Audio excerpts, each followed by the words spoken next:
இன்றைய நற்செய்தி. லூக்கா எழுதிய தூய நற்செய்தியிலிருந்து வாசகம். ஆண்டவரே, மாட்சி உமக்கே.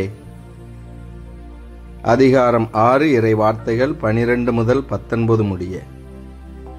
அக்காலத்தில் இயேசு வேண்டுவதற்காக ஒரு மலைக்கு போனார். அங்கு கடவுளிடம் வேண்டுதல் செய்வதில் இரவெல்லாம் செலவிட்டார். விடிந்ததும் அவர் தம் சீடர்களை தம்மிடம் கூப்பிட்டு அவர்களுள் 12 தேர்ந்தெடுத்து அவர்களுக்கு திருத்தூதர் என்று பெயரிட்டார்.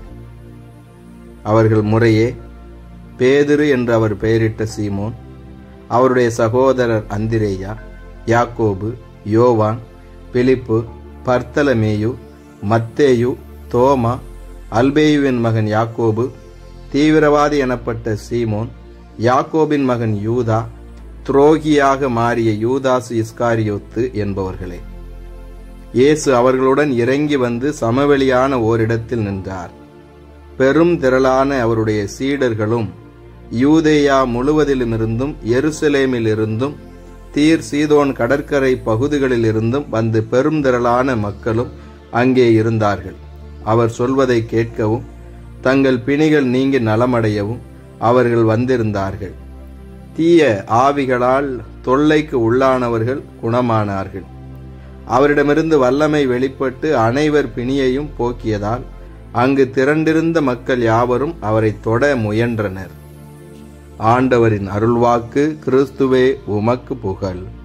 என் ஆண்டவர் இயேசுவில் அன்பார்ந்த சகோதர சகோதரிகளே, உங்கள் அனைவரையும் உயிர்த்த நம் ஆண்டவர் இயேசு கிறிஸ்துவின் பெயரிலே அன்போடு வாழ்த்துகிறேன்.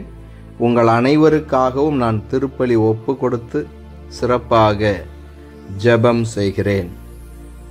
இன்றைய நாளிலே நம்முடைய தாய் திரு அவையானது திருத்தூதர்கள் புனித சீமோன், புனித யூதா இவர்களுடைய திருவிழாவை கொண்டாட அழைப்பு விடுக்கிறது. 12 திருத்தூதர்களில் இந்த திருத்தூதர்களை குறித்து விவிலியத்தில் அதிகமான குறிப்புகள் இல்லாவிட்டாலும் கூட இந்த சீமோன் கானானில் உள்ளவர் என்றும் இவர் தீவிரவாதி என்றும் அழைக்கப்படுகிறார். மரம் வெட்டக்கூடியவர்களின் பாதுகாவலராய் இருக்கின்றார். அதேபோல திருத்தூதர் யூதா, இவர் கைவிடப்பட்டோரின் பாதுகாவலராக இருக்கின்றார். யூதா திருமுகத்தை எழுதியவராகவும் இவரை நாம் பார்க்கிறோம். என் அன்பு சகோதர சகோதரிகளே, நம் ஆண்டவர் உலகெங்கும் சென்று படைப்பிற்கெல்லாம் நற்செய்தியை அறிவியுங்கள் என்று சொன்னார். அந்த வார்த்தைக்கு ஏற்ப திருத்தூதர்கள் உலகெங்கும் சென்ற நற்செய்தியை தங்களுக்கு ஒதுக்கப்பட்ட அந்த இடங்களிலே அறிவித்தார்கள். அதற்காக உயிரையும் தியாகம் செய்திருக்கிறார்கள். இந்த திருத்தூதர்களை குறித்து விவிலியத்தில் தெளிவான குறிப்புகள் இல்லாவிட்டாலும் கூட இவர்கள் ஏழை எளிய பிள்ளைகளுக்கு பாதுகாவலர்களாய் இருக்கிறார்கள் என்று சொன்னால், அப்படி எளிமையில் இருக்கக்கூடியவர்களுக்கு இவர்கள் நிச்சயமாக உதவி செய்திருப்பார்கள், ஆண்டவருடைய நற்செய்தி அறிவித்திருப்பார்கள். எனவேதான் அவர்கள் எளிய பிள்ளைகளின் பாதுகாவலர்களாக இருக்கிறார்கள். இதோ இந்த நாளிலே நாமும் பசியோடு இருக்கக்கூடியவர்களுக்கு உணவு கொடுக்க அழைக்கப்படுகிறோம். இந்த கடவுள் நமக்கெல்லாம் வயிறார உணவு கொடுக்கிறார். ஆனால் எத்தனையோ பிள்ளைகள் பசியோடு இருக்கிறார்கள். நல்ல உணவு, சத்தான உணவு கிடைக்காமல் உழைக்கும் மக்கள் இருக்கிறார்கள். ஆனால் நாம் தான் பணத்தை வைத்துக்கொண்டு ஒவ்வொரு நாளும் ஆடம்பரமான உணவை தேடி அலைந்து கொண்டிருக்கிறோம். இந்த திருத்தூதர்களை நினைவு கூறக்கூடிய கொண்டாடக்கூடிய இந்த நாளிலே நாம் ஏழை எளிய பிள்ளைகளுக்கு உணவு கொடுக்க சிறப்பாக அழைக்கப்படுகிறோம். எளிய பிள்ளைகளுக்கு நாம் பசியோடு இருக்கிற பொழுது உணவு கொடுக்கிற பொழுது அது அவர்களுக்கு நற்செய்தியாக மாறுகிறது. படைப்பனைத்திற்கும் நற்செய்தி அறிவிக்கக்கூடியவர்களாய் நாம் மாறிவிடுகிறோம். என் அன்பு சகோதர சகோதரிகளே,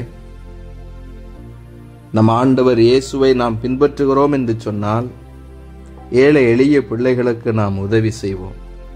இந்த திருத்தூதர்களைப் போல இயேசுவை அறியாத மக்கள் இருக்கிறார்கள். அவர்களுக்கெல்லாம் இயேசுடைய அன்பை நாம் கொடுக்க அழைக்கப்படுகிறோம். நற்செய்தி அறிவிப்பு என்பது அதிகம் கற்று தேர்ந்தவர்களுக்கு மட்டும் உரியது அல்ல. நம்முடைய சிறு சிறு செயல்களின் வழியாகவும் நாம் நற்செய்தி அறிவிக்க முடியும். வார்த்தைகளில் அறிவிப்பதை விட செயல்களின் வழியாக நற்செய்தி அறிவிப்பதுதான் மிக சிறந்த ஒன்று. அதைதான் ஆண்டவர் இயேசு விரும்புகிறார். சொல்லல்ல, செயல். இதோ இந்த நாளிலே நாம் ஆண்டவருடைய வார்த்தையை கேட்கிறோம். திருத்தூதர்கள் எல்லாம் இயேசுடைய நற்செய்தியை அறிவித்தார்கள். திருமுழுக்கு பெற்றிருக்கக்கூடிய நாமும் நற்செய்தியை அறிவிப்போம். நம்முடைய குடும்பத்திலே கணவன் மனைவி பெற்றோர் பிள்ளைகள் இந்த உறவுகளிடத்திலேயே நாம் கிறிஸ்துவின் நற்செய்தி அறிவிப்பவர்களாய் இருக்க வேண்டும். பல நேரங்களிலே சிறு சிறு காரியங்களுக்கு கூட நாம் பெரிய அளவில் கோபப்படுகிறோம், சண்டை போடுகிறோம், மனத்தாங்களோடு இருக்கிறோம். பிறரை அவர்களுக்கு செவி கொடுக்காமல் கூட ஏற்றுக்கொள்ளாமல் இருந்திருக்கிறோம்.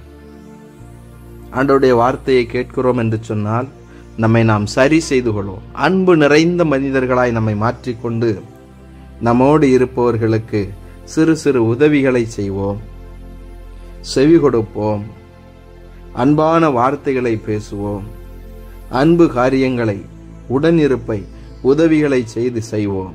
அப்படியாய் நாம் செய்கிற பொழுது படைப்பு அனைத்திற்கும் நான் நற்செய்தி அறிவிக்கிறோம். என் அன்பு சகோதர சகோதரிகளே, எத்தனையோ பேருக்கு கிடைக்காத ஆசீர்வாதமான ஒரு வாழ்க்கையை கடவுள் நமக்கு கொடுத்திருக்கிறார். நம்ம ஒவ்வொருவரையும் அவர் தேர்ந்தெடுத்திருக்கிறார். அவருடைய வார்த்தையை நமக்கு ஒவ்வொரு நாளும் கற்றுக் கொடுக்கிறார். எனவே நாம் நம்முடைய ஆணவம், தலைக்கணம், வைராக்கியம் எல்லாவற்றையும் எடுத்து எறிந்துவிட்டு எளிய பிள்ளைகளாக இயேசுவின் நற்செய்தியை திருத்தூதர்களான சீமோனை போலவும் யூதாவை போலவும் எடுத்துரைப்போம். இயேசுவுக்கே புகழ், மரியே வாழ்க. மன்றாடுவோமாக. திருத்தூதர்களான சீமோன், யூதா இவர்களை நீர் பரிசாக கொடுத்ததற்காக ஆண்டவரே உமக்கு நன்றி. உம்மையே போற்றி புகழ்ந்து நாங்கள் உமக்கு ஆராதனை செலுத்துகிறோம். இந்த நாள் முழுவதுமாக எங்கள் மத்தியில் பிரசன்னமாக இருந்து எங்கள் ஒவ்வொருவரையும் நீரே ஆசீர்வதிப்பீராக. இன்று தங்களுடைய திருமண நாளை, பிறந்த நாளை கொண்டாடக்கூடிய பிள்ளைகளையும் இன்னுமாக எங்களிடத்தில் ஜெப உதவி கேட்டு இருப்பவர்களையும் உம்முடைய திரு கரத்திலே ஒப்பு கொடுக்கிறேன். இயேசுவே ஆண்டவரே, நீர் இவர்களை ஆசீர்வதியும். எங்களுக்கு செய்து வரக்கூடிய எல்லா நன்மைகளுக்கும் ஆண்டவரே உமக்கு நன்றி. இந்த நாளிலும் நீரே எங்களோடு இருந்து எங்களை ஆசீர்வதியும். எங்கள் குடும்பங்களில் அமைதி, ஒற்றுமை, சமாதானம் நிலைத்திருப்பதாக. ஆண்டவரே, எங்களுடைய உழைப்பை ஆசீர்வதியும். பொருளாதார நலன்களால் எங்களை நீர் நிரப்பும். விவசாயம் செழிக்க நல்ல மழையை கொடுத்து நீர் ஆண்டவரை ஆசீர்வதிப்பீராக. நிலமும் வளமும் என்னாலும் எங்களுக்கு குறைவிடாமல் இருக்க நீர் எங்களை ஆசீர்வதியும். இதோ இந்த நாளிலே நாங்கள் நற்செய்தியை அறிவிக்க, குறிப்பாக ஏழை எளிய பிள்ளைகளுக்கு உதவி செய்ய, உணவு கொடுக்க நல்மனம் தாரும் ஆண்டவரே. இயேசுவே, எங்களுடைய பயணங்களில் கூட இருந்து எங்களை பாதுகாத்தரலாம். எங்களோடு தங்கும். இயேசுவே, போதை பழக்க வழக்கங்களிலிருந்து, குடிபோதை அடிமைத்தனங்களிலிருந்து உடைய பிள்ளைகளுக்கு விடுதலையை தாரும்.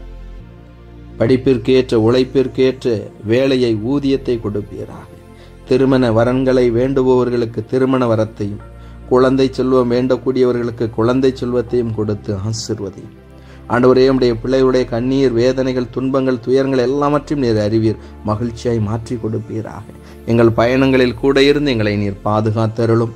இந்த நாளிலே, இந்த ஜெப வேளையிலே நம்பிக்கையோடு ஜெபிக்கிறோம். எங்கள் மத்தியிலே வாழ்ந்து இறந்து போன எங்கள் சகோதர சகோதரிகள், எங்கள் குடும்பத்தில் உள்ளவர்கள் ஒவ்வொருவரையும் ஒப்பு கொடுக்கிறோம். நீரே இந்த ஆன்மாக்களுக்கு நித்திய இளைப்பாறுதலை கொடுப்பீராக. இயேசுவே ஆண்டவரே, எங்களுடைய முயற்சிகள், எங்களுடைய முடிவுகள் எல்லாவற்றையும் நீர் ஆசீர்வதியும். இந்த நாளிலே நாங்கள் எதை எப்படி செய்ய வேண்டும் என்று கற்றுக் கொடுப்பீராக, எங்களை ஆசீர்வதிப்பீராக. உம்முடைய அன்பை நாங்கள் வாழ்ந்து காட்ட, நீர் கொடுக்கக்கூடிய மன்னிப்பை எங்களோடு இருப்பவர்களுக்கும் நாங்கள் மன்னிப்பு கொடுக்க ஆசீர்வதிப்பீராக. இதோ இந்த நாளிலே இயேசுவே ஆண்டவரே, நீரே எங்கள் வீட்டின் தலைவராய் இருந்தருளும். எங்கள் ஒவ்வொருவரையும் நல்லாயனாயிருந்து நீரே பசும்புல் வெளிமீது கரம் பிடித்து வழி நடத்துவீராக. எங்கள் ஆண்டவராய் கிறிஸ்து வழியாக தந்தையை நோக்கி நம்பிக்கையோடு மன்றாடுகிறோம். ஆமேன். இறைவனுடைய எல்லா புனிதைகளே எங்களுக்காக வேண்டிக் கொள்ளுங்கள். அனைத்து காவல் தூதர்களே எங்களுக்காக வேண்டிக் கொள்ளுங்கள். எல்லாம் வல்ல இறைவன் தந்தை, மகன், தூய் ஆவியானவர் உங்கள் ஒவ்வொருவரையும் ஆசீர்வதிப்பாராக. ஆமேன்.